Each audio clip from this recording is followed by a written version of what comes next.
All right, guys, welcome back over here to the ALGS channel. A good bit to discuss today, even one person who's returning back to the ALGS scene. We always see this happen when ALGS starts to come around, when the qualifications go through, when people make it to the LAN event. Obviously, it gets a lot of people pumped up. A lot of people begin to make their return back into the Apex Legends scene. Some of those guys don't really last long. I mean, how many times have we seen people in the past saying, I'm back, I'm here to stay, and they're retiring again 3 months later? Regardless, a lot to discuss in today's video, and even some of the predictions that we're looking at here in the London LAN in February. Like the video, subscribe to the channel if you guys are new as always, and let's jump right into this. First thing I wanted to mention, Imperial Hal, as you guys can see right here on screen, absolutely frying with a controller. I think this is two 1v3s that he got in an Apex Predator match using the controller. I mean, frying these teams is unbelievable. This guy has been crazy on the sticks. He's been crazy on mouse and keyboard. Regardless of whatever input he plays on, he is the man of every single hour in Apex Legends. You love to see it. I cannot wait to see this guy play at the LAN event in London. Also, big news that I wanted to mention here. This was the big one.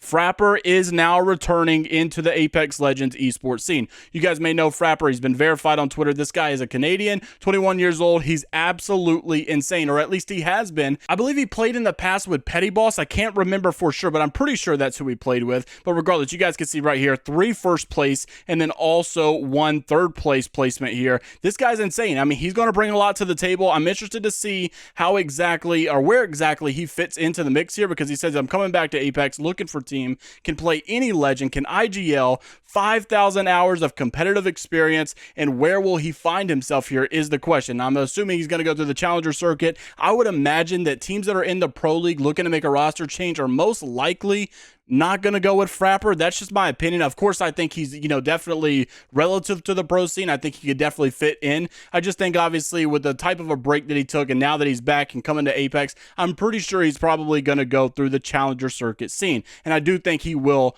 probably have an easy time and dominate. Regardless, really good to see Frapper back in the scene. And I love to see Apex Legends esports growing. I think that's just a good sign to see overall, because obviously at the end, we want this to be one of the biggest esports scenes out there. We want it to thrive. We want it to grow. So people coming back that are OGs is obviously a very good sign of that. We'll see a more influx of that as time goes on, especially after the LAN. You always see it when, Twitch is posting up and Apex getting like 700,000 live viewers at a LAN event. It gets everybody hyped up. Everybody wants to go competitive. Everybody wants to be a pro, and they all start coming back. Also wanted to mention this here. This is a little bit, I guess you could say, of kind of not really predictions, but more so along the lines of what we can look forward to when the ALGS 2023 Split 1 playoffs group stage begins. Because if you guys know, I think there's like 40 teams or so at this event. You'll have Group A playing Group B, or Group C playing D, and then you'll have Group A playing C, and it kind of alternates, and then obviously the teams move on after that. But there are some things that I wanted to mention here that we need to look out for. So a couple things that I saw here.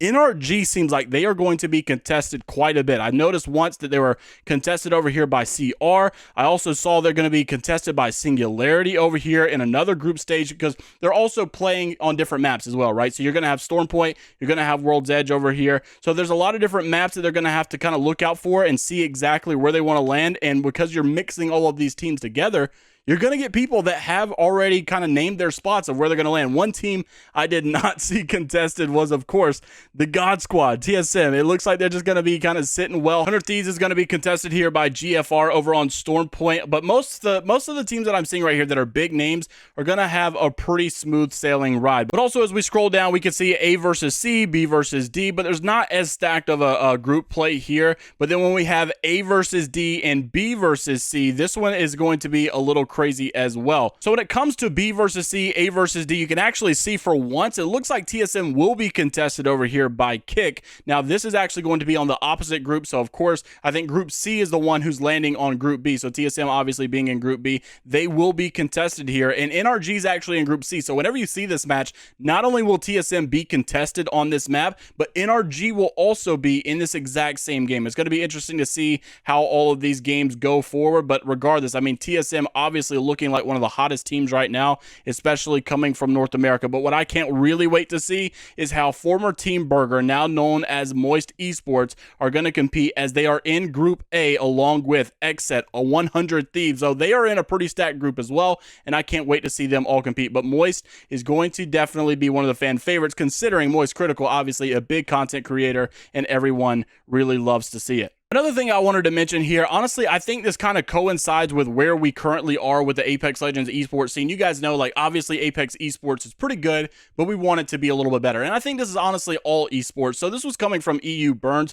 This guy's a former Call of Duty pro player. I used to watch this guy back in the day, and he honestly had one of the best takes that I've seen in a very long time when it comes to competitive gaming, and this obviously applies to Apex Legends esports. He says, from a pure competitive perspective on esports, I personally believe that we are about to go through a dark age in our industry.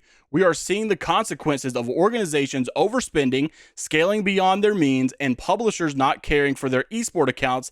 And honestly, how can you not say that is true when you look at Cloud9, when you look at Team Liquid, and when you look at other teams, considering G2 has just now left the scene as well. But when you look at specifically at Cloud9, they got really hit by some sponsorships that kind of fell through. They got really, really affected by a lot of these things. And then they also said not only were they kind of losing money here and they needed to make some cuts, but they also openly said that Apex was not handling the esports situation the way that they were hoping they would. And it just wasn't all going according to plan. And I think a lot of teams are realizing now, hey, we're spending a little bit too much on our roster. We're not really getting a good ROI. Even Snipedown, we saw that the other day, where Snipedown basically said that he thinks a lot of the teams are leaving because of the bad return on investment. Imperial How thinks that they're leaving because they simply suck and they're not good enough. Honestly, I think both kind of points made a little bit of sense, but at the end of the day, if teams aren't making money, of course, they are going to start to consider whether or not they need to leave. He also said this ripple effect can't be blamed on any party in particular. It's combined formula from the economy, non-existent ROIs, and failed accountability. You also have to factor in the most high-profile titles have franchised. If you aren't the big boy in the leagues, you have to be uniquely positioned. And obviously, you continue to write a book here. I'm not going to read through all of this because it goes on and on and on, but I really wanted to talk about franchising as well. I think, honestly,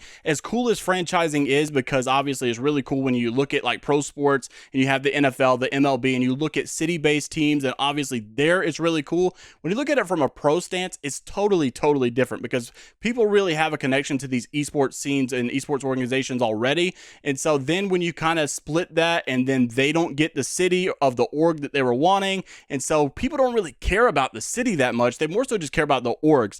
And I think that franchising has honestly had a negative impact on the esports world, and maybe so a better impact on the real life sports world. I actually do not really like franchising that much anymore. When I first saw it, I thought it was cool. It's really not that good, though, in my personal opinion, for the Apex Legends esports scene. I don't want them to take that route. We've seen other games struggle with it. I think Overwatch did it. I'm pretty sure, Call of Duty has done it as well. And overall, I think the esports situations have gotten worse since they happened. Hopefully Apex Esports does not take that route. I don't even know if it's really possible with a battle royale, to be quite honest with you, but regardless, let's hope that they don't do it. Let me know what you guys are thinking down in the comment section below. Leave a like on the video if you guys did enjoy, and subscribe to the channel if you guys are new. As always, thank you so much for the support on the channel. Once again, it's been insane over here. Was not expecting all of this so quickly. This should be my last video at this current setup. Next, I'll be back at my normal setup with the mic stand and all the lights and stuff. We should be good to go. See you all in the next one. Take care, and I'll see you later, Gators.